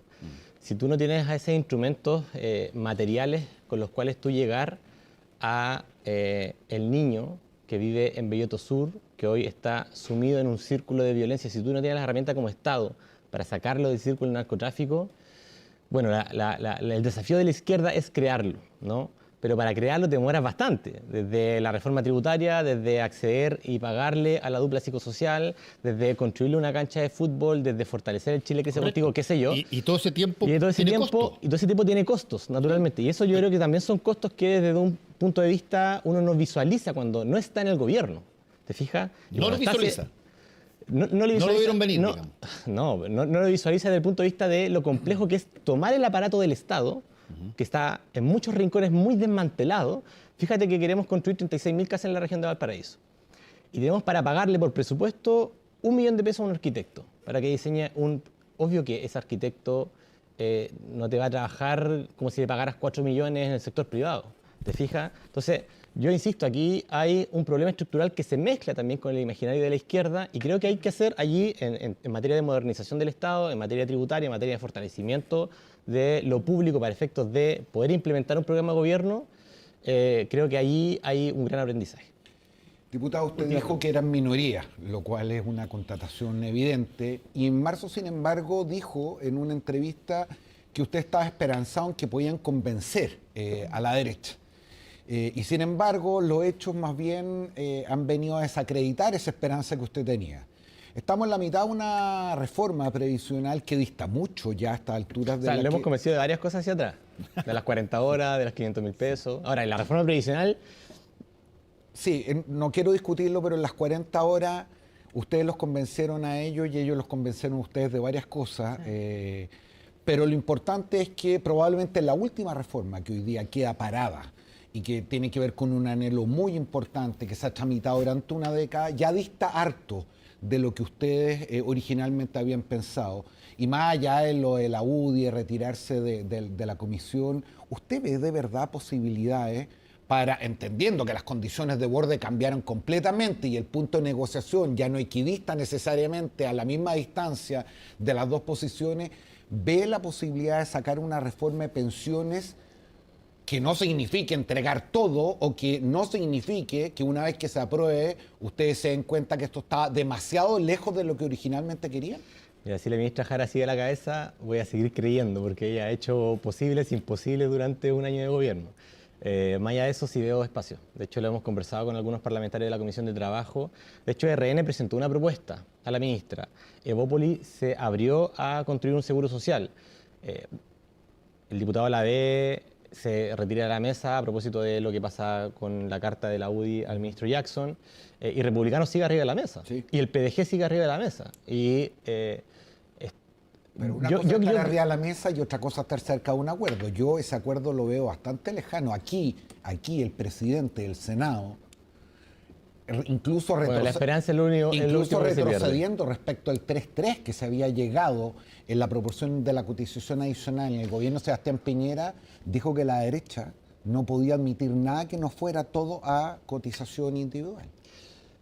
Mira, en el acuerdo para darle continuidad al proceso constituyente, estuvimos 3 meses encerrados. Estuve ahí con el diputado Chalper, el diputado Guillermo Ramírez, está Gloria Hood también. Estuvimos 3 meses encerrados para proponer 12 principios institucionales, que eran mucho más complejos, a veces antropológicamente, por la concepción de quien tiene al frente, era mucho más complejo llegar a un acuerdo respecto de el carácter de los pueblos indígenas a propósito del fracaso de la plurinacionalidad en el anterior texto. Era complejo desgranar el Estado Social y Democrático de Derecho, y yo creo que en esta ocasión hablar de seguro social, abrirse a una distribución de 4-2, hablar de la separación de la industria, son temas que están construyendo un imaginario común en esa mesa que yo siento que va a llegar a buen puerto. Y esto tiene que ser un acuerdo transversal, porque tiene que ser un acuerdo que tú amarres en la Cámara de Diputados y que también se amarre en el Senado, porque si lo dejas a merced de la mayoría de una comisión y luego de la sala y luego de que vuelva a la comisión y luego que se vaya al Senado, donde tenemos una peor mayoría, tiene que ser un acuerdo transversal de cuajo, de bloque, para que pueda salir rápidamente. Le recuerdo que igual lleva harto más tiempo, lleva años. Más que los meses que ustedes se reunieron, autoridades de retorno a la democracia, que llegan hablando por lo menos 3 gobiernos en que no funciona. Pero para cerrar, quiero preguntar si usted está de acuerdo o no con 2 definiciones que hizo en entrevista internacional el presidente de la República, el presidente Gabriel Boric. Él dijo que efectivamente sí querían, sí le parecía que el capitalismo no era la mejor forma y que una parte de él sí quería superar el capitalismo. Quiero saber, porque también en la campaña se hablaba de que Chile iba a ser la tumba del neoliberalismo. Quiero saber si ustedes quieren realmente... está dentro de su proyecto político superar el capitalismo y hacia dónde. Y lo segundo, también habló de que la oposición trataba de desestabilizar al gobierno. Eso es algo súper grave y también quiero saber si lo comparto o no como definición. Mira, en este sistema capitalista, hablando en esos términos, la humanidad produce comida para 12.000 millones de personas. En el mundo hay 7.000 millones de personas. Y se mueren anualmente cerca de 3 millones de niños por desnutrición en el sistema actual. Yo quisiera una sociedad donde eso no ocurra. Quisiera una sociedad donde las 100 empresas más ricas del mundo no sean las responsables del 50% de los gases de efecto invernadero. Si nadie quiere que se mueran los niños de hambre ni que esté el efecto invernadero. Yo le pregunto si como proyecto político ustedes quieren superar el capitalismo. Es que para mí eso es el capitalismo y quiero superarlo.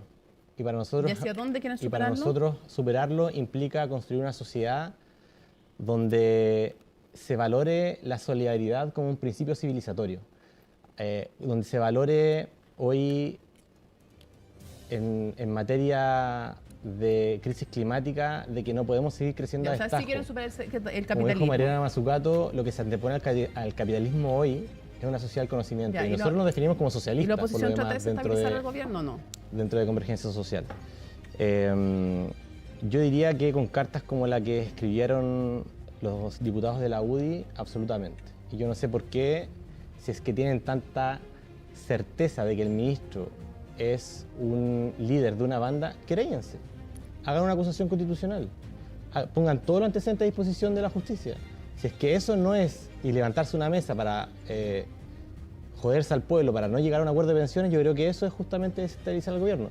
Incluso yo diría que es más desestabilizar la democracia para no llegar a acuerdos para el pueblo, ni siquiera tanto a nosotros. Yo creo que ahí hay una pulsión un poco fanática, en este caso de la UDI, por intentar de que le vaya a todas luces mal al gobierno sin considerar que eso, antes que al presidente, le hace mal al pueblo de Chile. Diputado, se nos acabó el tiempo, le damos las gracias por haber estado con nosotros. Volvemos con los minutos de confianza.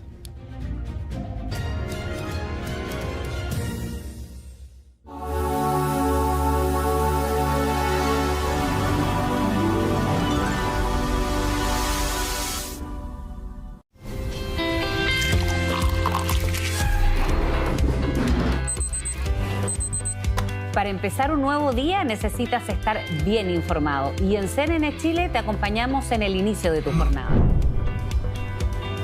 Y a diferencia de ayer, hoy las temperaturas subirán considerablemente por la tarde. Actualidad, reportajes y datos para tomar las mejores decisiones. El precio de las bencinas no cede.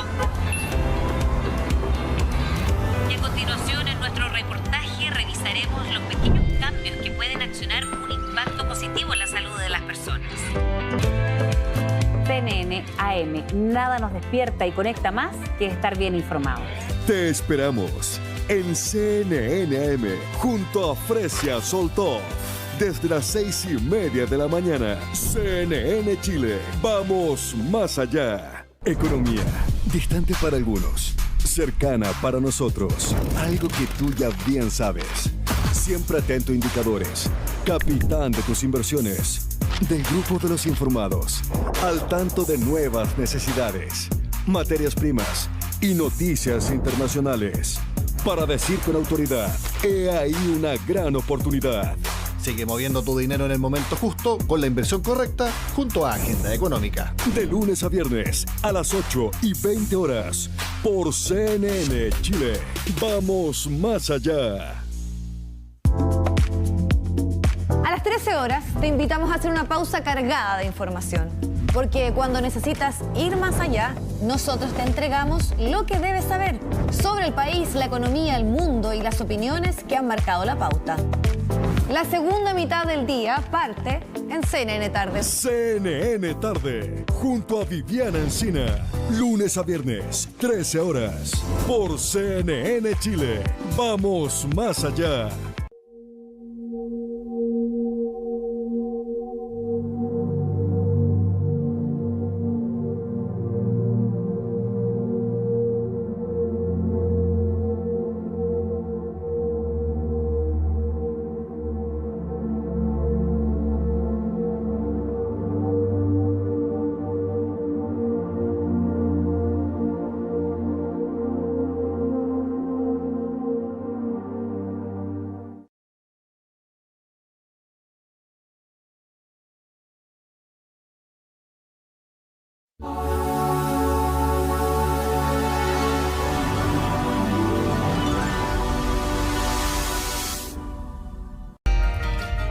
Qué lindo sería todo esto, pero con más color, como el desierto cuando está florido.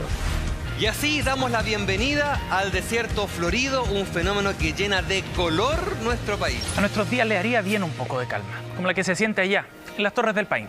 Y las Torres del Paine realzarán aún más su belleza con las nevadas que recibirán por la tarde. Riquísimo el café y sería mucho más rico si llegara la brisa de La Serena. Y La Serena estará despejado con agradable brisa marina. Hay que aprovechar muy bien. Vamos a los minutos de confianza. Mónica Rincón. Ok. La CPC fue al Tribunal Constitucional porque les parecía que la ley de delitos económicos aprobada transversalmente por el Senado no garantizaba la igualdad ante la ley. Argumentos falaces. Evidente que una pyme no puede coludirse como una gran empresa y claro que debe ser castigado con más severidad un directivo que un empleado si participa activamente en la comisión del delito, porque eso es lo que dice la nueva ley, no que se le penalice porque sí. A mayor poder, conocimiento, recursos, más responsabilidad. Así se hace en otras leyes como derechos humanos o robo de madera. Claman que se atenta contra la economía de mercado. Es justo lo opuesto. Se la defiende porque ella se basa en la competencia, que no es nada de libre si hay delitos de por medio. Advierten que no habrá buenos ejecutivos dispuestos a ser directores de empresa y no vemos, y intuyo no vamos a ver, una avalancha de renuncias. Aseguran que hay que castigar estas actitudes, no siempre las llaman delitos, con todo el rigor de la ley. Ya, pero ¿qué rigor? Parece que a algunos les gustaría que fuera uno bastante blando. El pasado los condena. ¿En qué sentido? ¿Cuántas empresas expulsadas de grandes gremios tras la colusión o financiamiento ilegal de la política? 0. En vez de dañar su imagen, la CPC debería estar preocupada de cuidar a esos empresarios, pequeños y grandes, que son honestos. Hay quienes, como la presidenta de la Cámara de Comercio, hoy día influyentes, dijo que le parecía bien que se castigara con dureza los delitos de cuello y corbata. Está de acuerdo con esta ley. O bien hay otros a los que les tiene sin cuidado porque saben que no van a delinquir. Lejos de violar la igualdad ante la ley, creo que la norma de delitos económicos la refuerza para que no se siga encarcelando en Chile la pobreza. Don Jorge Navarrete. Los diputados de la UDI tienen todo el derecho de escrutar severamente al presidente y a sus ministros de Estado. Respecto a estos últimos, tienen todo el derecho a pedir que se vayan y hacer ver sus responsabilidades políticas, por ejemplo, a través de una interpelación o incluso, más grave, a través de una acusación cuando hay graves faltas a sus deberes fundamentales. Los diputados de la UDI tienen todo el derecho a ser tanto más obstruccionistas de lo que fue la oposición cuando ellos fueron gobierno. Lo que a mí me parece que los diputados de la UDI no tienen derecho es imputar un delito y no proveer de la evidencia y no hacer la denuncia que corresponde, cosa que quiero recordar es parte de las obligaciones de los funcionarios públicos. Los diputados de la UDI no tienen el derecho a abusar de manera obscena del doble estándar, pidiendo por una parte respeto a la presunción de inocencia cuando se trata de su figura o personas cercanas y soslayar esa cuestión cuando se trata de adversarios. Y por último, los diputados de la UDI no tienen derecho político, creo yo tampoco, a sabotear la posibilidad de una reforma importante que esperan los ciudadanos hace más de 10 años en una cuestión que nada tiene que ver con el incidente que se discute. En esta materia, es verdad que Republicano, Renovación Nacional y Evópoli se quedaron, pero espero de verdad que la UDI recapacite en esto. Don Francisco. Bien. Bueno, estuvimos todo el día mirando las elecciones españolas. Tiene mucho interés la elección española porque hay una similitud importante con Chile, digamos, en todo ámbito, desde el retorno a la democracia a cómo se han configurado primero las dos fuerzas, después las tres fuerzas, las cuatro fuerzas, etc. En ese sentido, hoy día lo que ocurrió fue que el Partido Popular ganó en votos, en escaños, pero fue un triunfo un poquito pírrico porque se esperaba un triunfo mayor. Y hoy día se está discutiendo a partir de hoy día y va a ocurrir en los próximos días quién puede hacer gobierno. Hasta ahora siempre el partido que ha ganado ha formado gobierno, pero sin embargo es posible que el Partido Socialista tenga que recurrir a independentistas, a proetarra, etcétera, y pueda formar gobierno. Es una mala noticia para España que quede en esta incertidumbre, pero sin embargo hay una buena noticia. Las fuerzas de extrema izquierda y de extrema derecha bajaron su votación y bajaron de forma importante. Creo que si nosotros consideramos las lecciones y las similitudes que tiene la política española con la chilena, nos damos cuenta que se han vuelto, comillas, a revalorizar los 30 años de España, los mejores 30 años, donde el Partido Popular y el Partido Socialista fueron los protagonistas. Tal vez es un adelanto de lo que pueda ocurrir en Chile. Tal vez en la revalorización de los 30 años españoles en votos signifique una revalorización también en Chile. Voy yo. A ver, no sé si será récord mundial, pero sin duda debemos estar entre los países más afectados por un tipo de robo especial, el de computadores. Justo cuando la justicia investiga posibles delitos y necesita periciar los computadores asociados al evento. El diario The Clinic, entre otros diarios, esta semana hizo un recordatorio de esos casos. En el caso Mobgate, ¿se acuerda? Denominado también como caso de sobresueldo, se denunció el robo del computador del jefe de finanzas de Vialidad, en plena investigación judicial, que fue más tarde condenado a pena de cárcel. En la colusión del Confort, que afectaba a la papelera y a SCA Chile, la investigación dio cuenta de la desaparición de varios computadores que después se supo fueron arrojados al canal San Carlos. Un subgerente de la papelera reconoció más tarde, comillas, era mejor eliminar toda la información. En el caso SQM, 20 computadores que eran parte de la investigación se denunciaron como robados en una oficina del Servicio de Impuestos Internos de Providencia. Después del estallido social, 2 veces, en el 2019 y 2020, la Comisión Chilena de Derechos Humanos denunció el robo de computadores que contenían información recabada por la Comisión sobre Violaciones a Derechos Humanos durante el estallido. Y en octubre del 2020 se robaron varios computadores antiguos y nuevos de la Secretaría Regional Metropolitana de Salud. La noticia coincidió con la negativa del Ministerio de Salud de entregarle al Ministerio Público los correos electrónicos del ministro Mañalich mientras se investigaba la calidad de la información sobre fallecidos por COVID-19. Y ahora, 23 computadores del Ministerio de Desarrollo Social en medio del caso Convenio, robo que parece haberse digitado, ahora se sabe, desde la cárcel donde ya hay detenidos y fueron recuperados los computadores. A ver, yo lo digo claramente, si no se hace una película con este guión, nos estamos de verdad perdiendo un Oscar. Bueno, cuidar los computadores. La primera... Sí, porque los computadores de ustedes yo no sé qué pueden tener. Efectivamente. El tuyo no.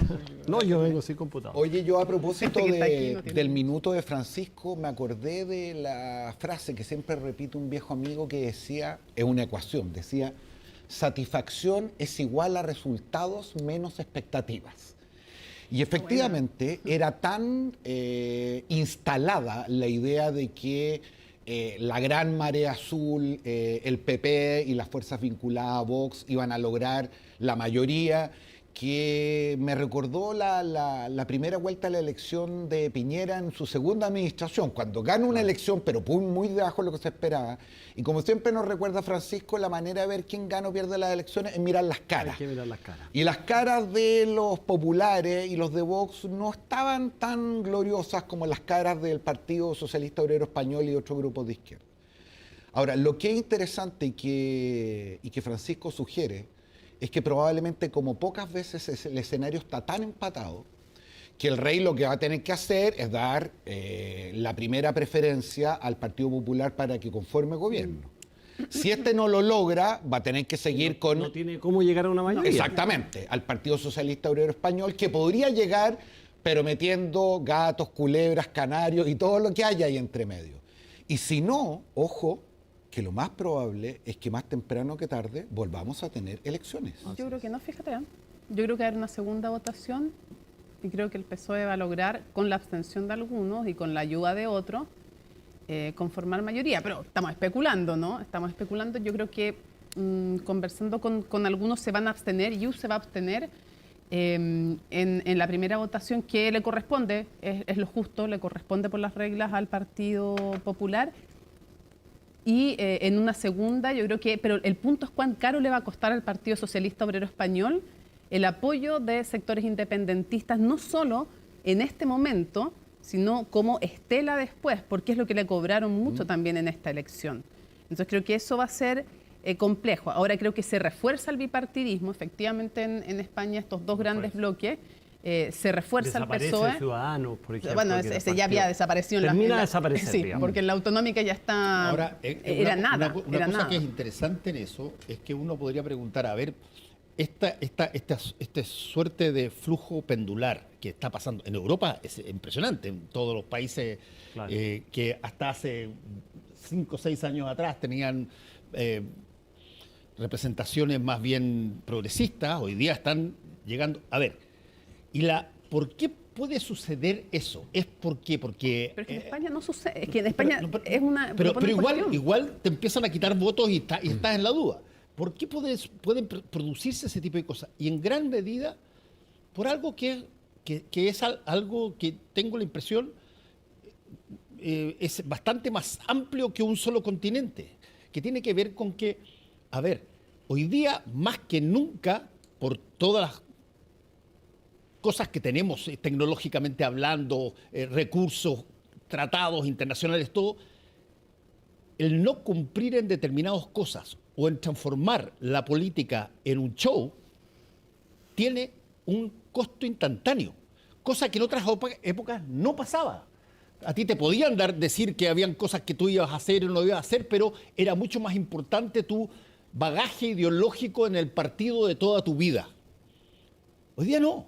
Hoy día con una facilidad relativamente, yo te diría, fuerte, en un país como Chile que siempre se ha caracterizado por tener lazos ideológicos y partidarios súper claros, hoy día se te fragmentan más fácilmente que nunca, porque efectivamente hay una relación entre la promesa y la consecución de aquella promesa. Si es que no se ve, importa poco. Ahora, para suerte del PSOE no hubo mucha discusión programática en respecto de logros o no logros. Había tenido una buena gestión, una relativamente buena gestión económica. A Sánchez lo salvaron dos cosas que fueron bien importantes. Primero, que reaccionó muy rápido. Es decir, el haber llamado a elecciones en el verano, inmediatamente después de una derrota electoral. Porque tienen un sistema que permite hacer eso. Ojo. Y además, pero bajó la participación. Nosotros no tenemos eso. Que era parte de la apuesta. Es decir, claro. Que la gente se quede en la playa. Efectivamente. O algunos. Y lo segundo es que, claro, en materia económica, que sigue siendo un factor muy determinante, las cosas no le habían ido tan mal al gobierno. Tiene el más bajo paro, ahí me estoy poniendo española, de desempleo que en muchísimo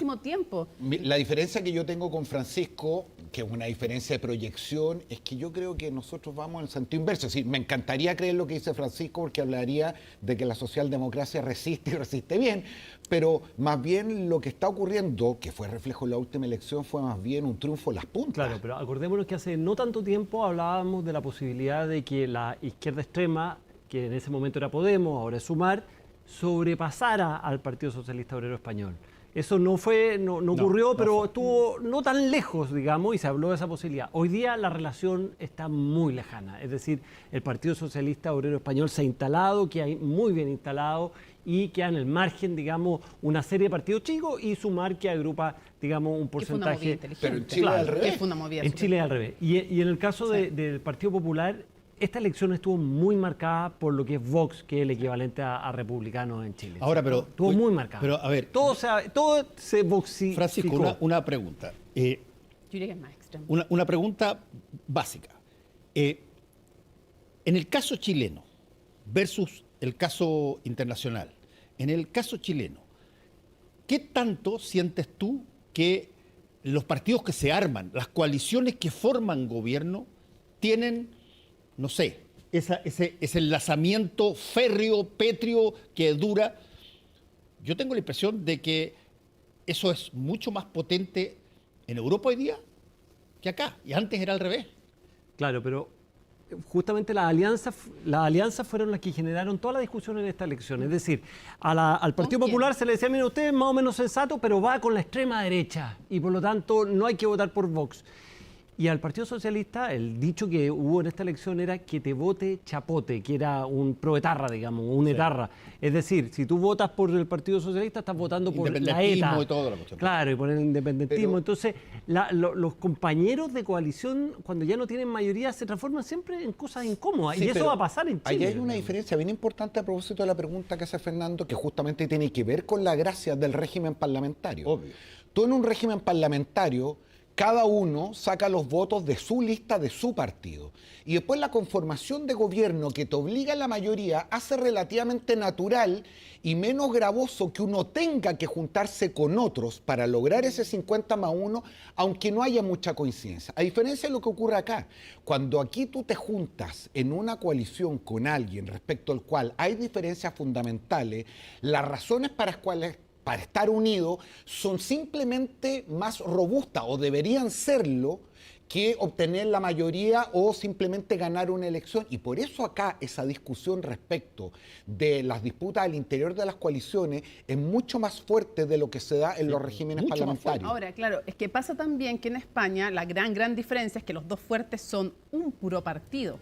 No hay ninguna división ni nada, es el PSOE entero y el PP entero. Aunque tiene facciones internas. Está bien, siempre, pero es bien distinto Felipe un partido. González, tú sabes que nunca, pese a que se lo pidió Zapatero, nunca dijo una palabra respecto de esta elección. Bueno, pero te digo que, o sea, son partidos completos y no son grupos de partidos. Y yo discrepo un poco porque al PP le pesó muchísimo Vox. Sí, pues. Aunque era un sistema parlamentario, ¿con quién vas a pactar? Aún en un sistema parlamentario, cuando con quien vas a pactar es Vox y te lleva al extremo de decir, se van a sorprender porque no vamos a necesitar gobernar con Vox y ahora es imposible que lleguen al gobierno en esta elección o muy difícil. Y por cierto, imposible sin Vox. Ojo, que Coalición Canaria ya dijo que no va a apoyar al PP y Vox juntos, cero posibilidad. Y Junts se va a abstener, lo más probable es que se abstengan para que fuerce una segunda votación. Cuando Aznar ganó la primera vez, después de la gran era Felipe González, nos acordábamos con Francisco, antes de los resultados celebraban los miembros del PP gritando, Puyol, enano, habla en castellano. Y después tuvieron que arrodillarse, frente a los catalanes porque fue la única forma de hacer gobierno. Ahora, ojo que incluso en los sistemas parlamentarios a veces los que pesan poquito son fiel de la balanza y logran mucho. Oye, mucho más que la política española es lo más entretenida que hay, podríamos seguir mucho rato. Bueno, puedes ver Conexión Global Prime. Pero síganlo mirando después, una vez que lo pinchan allá. Nos vamos, tengan ustedes muy buenas noches. Chao. Muy buenas noches a todos.